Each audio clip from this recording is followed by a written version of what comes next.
You know, everything in life has a beginning, middle, and end. Empires, you, me, businesses. And when it comes to the current geopolitical climate that we're living in, I think it's important to have a keen eye of what's really going on and listen to what they're saying. Because if you listen to the chatter that is going on between nations and parties, we would likely acknowledge that now is the time to prepare ourselves. You know, we have NATO has promised that Russia would never come near its borders. And that's the equivalent of China or Iran arriving in Canada or Mexico. We're about to see a rather large escalation, a big event, a black swan event, something that is going to trigger an all-out war, possibly World War III, and it's going to cause the markets to crash. We're going to see nations align with each other in a staunch, unwavering position. And as that begins to root deeper and deeper, it will likely be a long-standing event that's going to affect us for the rest of our lives and even into our children's lives. And they will likely say they'll never forget.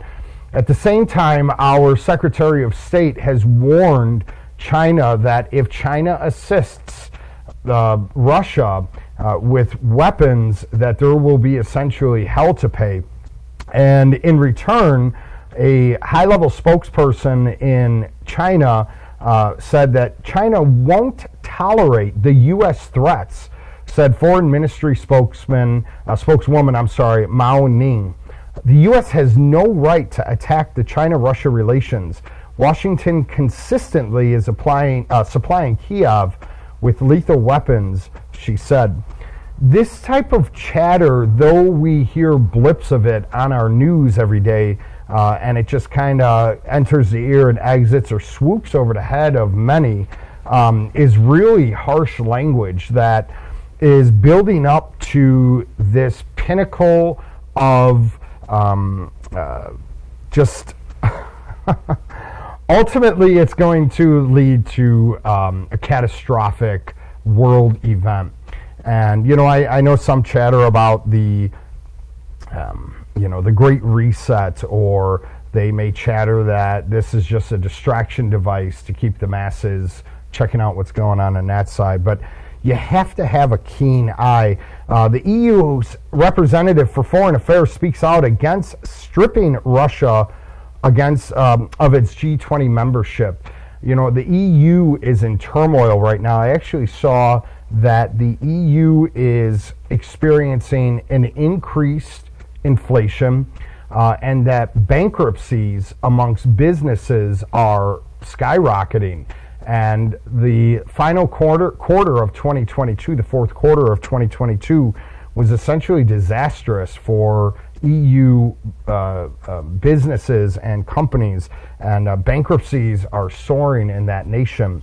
And many believe that we are about to see exactly that happen here. And in fact, there appears to be already some issues arising as EBT cards, the benefits cards here in the States, are being drastically cut. And there's concerns that food banks will soon be overwhelmed as people who were getting, for example, I was reading numbers of up to $260 monthly on their EBT card are now being dropped to $95. And during a period of heightened inflation, likely these folks are going to be rushing to food banks. And we're probably going to see increased lines at food banks because we still have high inflation when it comes to food here in the States. And as far as I understand, between 32 and 41 million Americans are on the link card or the EBT card, and all of them are going to experience some form of decrease in benefits. And of course, we know that there was an increase in benefits back in 2020 during the health crisis. And, you know, folks that maybe had children in 2020 and 21 who have been relying on it are seeing their benefits drastically cut. Now, I know that that's a whole nother topic, and I'm sure you have your opinion. Feel free to put it in the comment section. But when people start getting hungry, that is when desperation sets in. And we look historically, hunger has caused revolutions. So, you know, we'll see the final outcome of the EBT cuts, but they are here, and it doesn't appear that they're going to be elevated anytime soon. We also see that the Congress has voted to declassify the origins of the health crisis. You know, this kind of leads into the tensions we're experiencing right now with the East, whether it be China or Russia, and this is all just rhetoric coming up. You know, also Congress has been a lot of chatter about banning TikTok entirely in the United States, that it is essentially a national security risk. We know that a number of states have already banned it on state employees' phones, where they can no longer have that app on their phone, and the Congress is looking to ban it entirely in the United States, that it would no longer be available. We also have coming out that it's been reported, now we don't know the validity of it because it is coming from China, but the H5N1 human case of the bird flu, apparently it is now transmitted to a human being on a few different occasions, and they're saying that an 11-year-old child has perished from that bird flu, and that vaccines are coming already for the bird flu and will be essentially inoculating chickens. And if a chicken is not inoculated, then it'll need to be destroyed. So, and even more daunting, as Iran's Ayatollah has come out and said that they will be a superpower in the nuclear world. The DoD, Department of Defense, has announced that Iran is now capable of producing a nuclear weapon in a period of 12 days. Now, this in the past had taken much longer for that nation to be able to develop and fabricate and ultimately create a nuclear weapon, and they have made that time frame significantly less, which means should they choose to have evil intentions and actually act out on it, they are able to produce that in a much shorter period of time. Now, I spoke earlier about the Chinese spokeswoman saying that the United States should not meddle in what's going on between Russia and China. And of course, our Secretary of State, Anthony Blinken, says that serious consequences will happen to China if they help Russia. I think I had mentioned that earlier. But, you know, we must have a keen eye. If you just, and I know your gut's telling you. I know your gut is telling you that something isn't right. You're seeing it on a daily basis, just weird, strange anomalies and events taking place, escalations, a lot of censorship, and we're just left in the dark. And this is normal, right? You have the elites and the powers that are really moving those chess pieces around, and you and I just simply go about our lives, hope for the best. I hope that you are taking action and preparing. You know, if you're in Chicago, you should be taking my concealed carry class. If you're tuning in from elsewhere, I assume that you are always prepared for an event that may strike.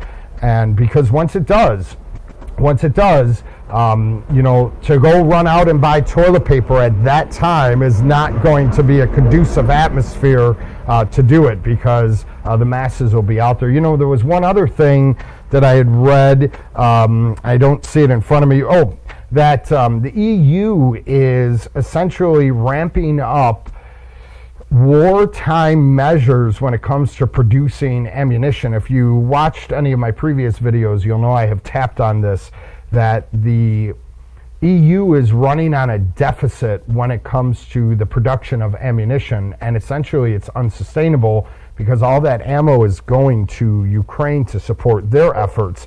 And what's happening is nations in Europe's stockpile of ammunition are at an all-time low, and essentially they are ramping up measures to produce more. You know, I was looking at some of the what I call Second Amendment stocks today, and you know, let me just pull it up right now. Companies like POW, P-O-W-W, as well as OLN. Just give me a second here. You can listen to my dog bark. Yeah, OLN, which is essentially the parent company of Winchester. OLN is up almost 2% today. POW, P-O-W-W, which is a manufacturer of ammunition for both civilian and military use, is up almost 8% today when it comes to their stock. So we're seeing that ammunition is becoming, in other nations, to be a shortage. Now, I know here in the United States we still have elevated prices on it, but I said it before and I'll say it again. When China hits Taiwan, there will be an unprecedented ammunition shortage in the United States, and depending on the severity of it, will last for years. The minerals, the materials, the primers, casings, projectiles that are used to assemble ammunition all come from the East. And should that war break out, we're going to see that it will be nearly impossible, and there will be a shortage for years. So I hope that you're stocking up now, even at the elevated prices, which are a bit better than what they were before. So I didn't have the opportunity, like I said, I was really busy, guys, this week. I didn't have the opportunity to announce our winner of the silver bullion coin, the bullion 1 ounce coin. I'm going to be doing that next week in a live feed, and I'm going to continue doing so. It just this week got real busy, so I will still make that announcement, and we're going to be doing some more giveaways as well. By the way, I appreciate all the support of this channel. It has significantly grown. Let me know your thoughts in the comments section, and of course, continue to like, subscribe, and share your thoughts with me, as my goal is to communicate with you and create a dialogue and help each other out, right, when it comes to overall preparedness and knowing what's going on in our world. And we're going to take it from there. Folks, I do love you. I appreciate you. Search IPAC Instructor across all social media. If you're on it, there's a good chance I am as well. IPAC Instructor, and I'll be seeing you all soon. Remain safe.